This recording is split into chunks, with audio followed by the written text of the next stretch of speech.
Bismillahirrahmanirrahim. Assalamualaikum warahmatullahi wabarakatuh. Apa kabar anak-anak ibu yang soleh-solehah? Semoga kita semua senantiasa dalam lindungan Allah SWT ya. Dalam keadaan sehat, dibukakan pikirannya, dilapangkan dada, dan dimudahkan dalam segala urusan. Amin amin ya robbal alamin. Pada kesempatan kita kali ini, kita akan membahas tentang kepengurusan jenazah yang mana materi ini diajarkan di kelas 11 baik tingkat SMA maupun SMK. Hidup di dunia ini tidaklah selamanya. Akan datang masanya kita berpisah dengan dunia berikut isinya. Dan kita semua sudah pasti sering melihat orang meninggal, entah itu meninggal dalam keadaan sehat, dalam keadaan sakit, atau terkena bencana atau kecelakaan, yang mana kesemuanya itu akan membawa kematian. Kematian adalah pintu dan setiap manusia akan memasuki pintu itu tanpa ada seorang pun yang dapat menghindar darinya. Seperti termaktub dalam Quran Surat Ali Imran ayat 185 yang berbunyi A'udzubillahi minasyaitonirrajim Bismillahirrahmanirrahim Kullu nafsin dha'iqatul maut al-ayah, yang artinya tiap-tiap yang bernyawa akan merasakan mati.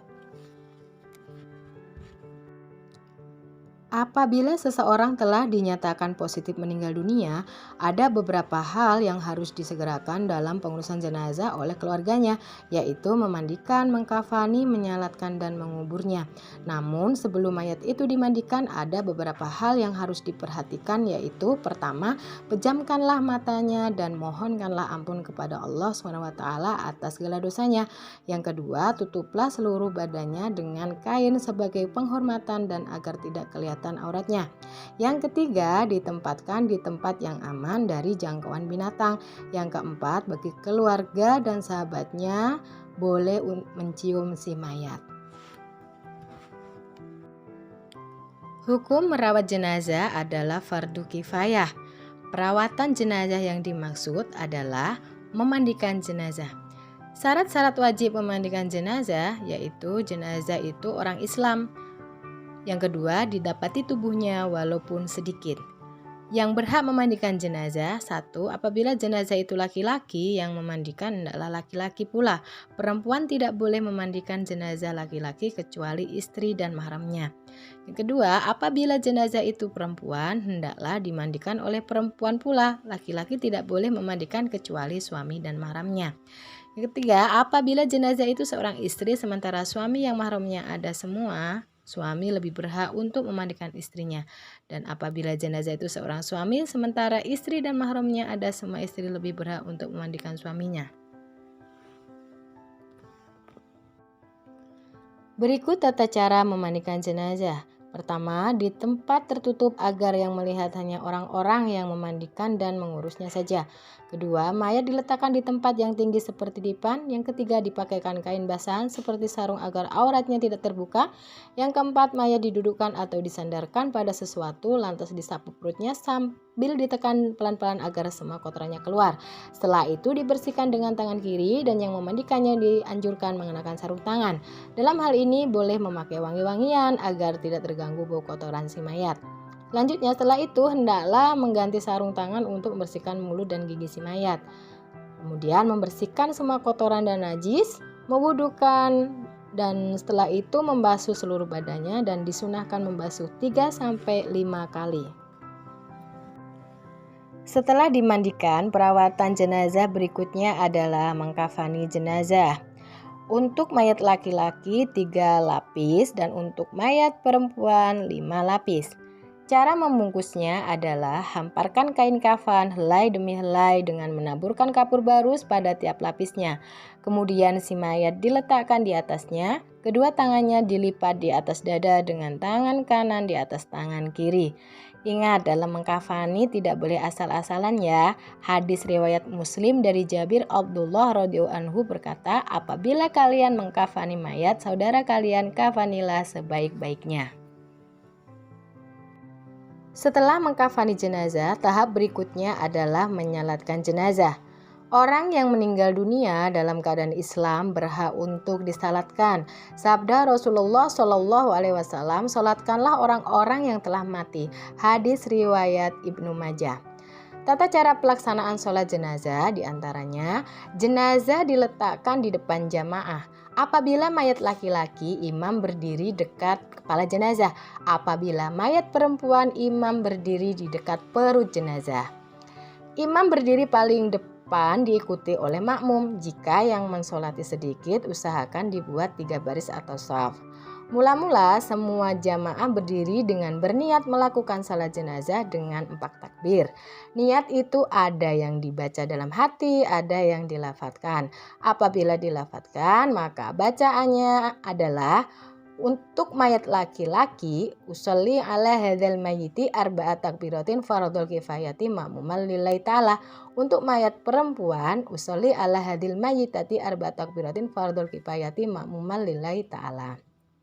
Kemudian takbiratul ihram yang pertama.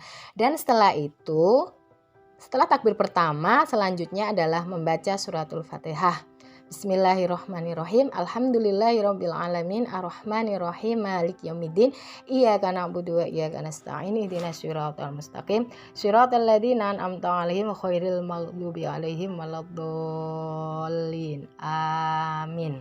Takbir yang kedua adalah membaca sholawat atas Nabi Muhammad Sallallahu Alaihi Wasallam. Allahumma sholli ala Muhammadin wa ala ali Muhammadin kama sholaita ala Ibrahim wa ala ali Ibrahim wa barik ala Muhammadin wa ala ali Muhammadin kama barakta ala Ibrahim wa ala ali Ibrahim fil alamin innaka Hamidum Majid. Takbir yang ketiga, kemudian membaca doa untuk jenazah. Apabila jenazahnya laki-laki, bunyi takbirnya adalah setelah takbir baca doa Allahumma gfir lahu warhamhu wa'afi wa'fu anhu. Apabila perempuan, Allahumma gfir laha warhamha wa'afiha wa'fu anha. Takbir yang keempat dilanjutkan dengan membaca doa, yaitu Allahumma la tahrimna ajrohu wa la taftina ba'dahu waghfir lana walahu untuk mayat laki-laki. Untuk mayat perempuan, Allahumma la tahrimna ajroha wa la taftina ba'dahu waghfir lana walaha. Yang terakhir yaitu membaca salam sambil menoleh ke kanan dan ke kiri. Setelah mensolatkan jenazah, tahap berikutnya adalah menguburkan jenazah. Perihal mengubur jenazah ada beberapa penjelasan, diantaranya yang pertama, Rasulullah Shallallahu Alaihi Wasallam menganjurkan agar jenazah segera dikuburkan sesuai sabdanya, an Abi Hurairah radhiyallahu anhu anin Nabi Shallallahu Alaihi Wasallam qala asri'u bil janazati rawahul Bukhari wa Muslim, yang artinya dari Abu Hurairah radhiyallahu anhu dari Nabi Muhammad Shallallahu Alaihi Wasallam bersabda, segerakanlah menguburkan jenazah, hadis riwayat Bukhari Muslim. Yang kedua, sebaiknya menguburkan jenazah pada siang hari. Mengubur mayat pada malam hari diperbolehkan apabila dalam keadaan terpaksa. Yang ketiga, anjuran meluaskan lubang kubur dan kedalaman kuburan agar aman dari binatang buas. Yang keempat, dianjurkan ketika meletakkan mayat dalam kubur untuk membaca Bismillahi wa ala millati Rasulillah, yang artinya dengan nama Allah dan nama agama Rasulullah. Terakhir, sebelum dikubur, ahli waris atau keluarga hendaklah bersedia menjadi penjamin atau menyelesaikan atas hutang-hutang si mayat jika ada, baik dari harta yang ditinggalkan atau dari sumbangan keluarganya. Dari beberapa materi yang sudah dijelaskan tadi, hendaklah terbentuk perilaku mulia. Di antaranya, 1. Segera mengunjungi keluarga yang terkena musibah kematian, mendoakan mayat, mengucapkan turut berduka kepada keluarga yang ditinggalkan. Yang kedua, membantu persiapan pengurusan jenazah. Yang ketiga, memberikan bantuan kepada keluarga korban. Yang keempat adalah menghibur keluarga korban. Demikianlah pembahasan kepengurusan jenazah. Dari materi ini kita bisa ambil hikmah dari kematian, yaitu bahwa kematian menjadi bukti kekuasaan Allah, bahwa Allah lah satu-satunya zat yang maha kuasa atas segala sesuatu.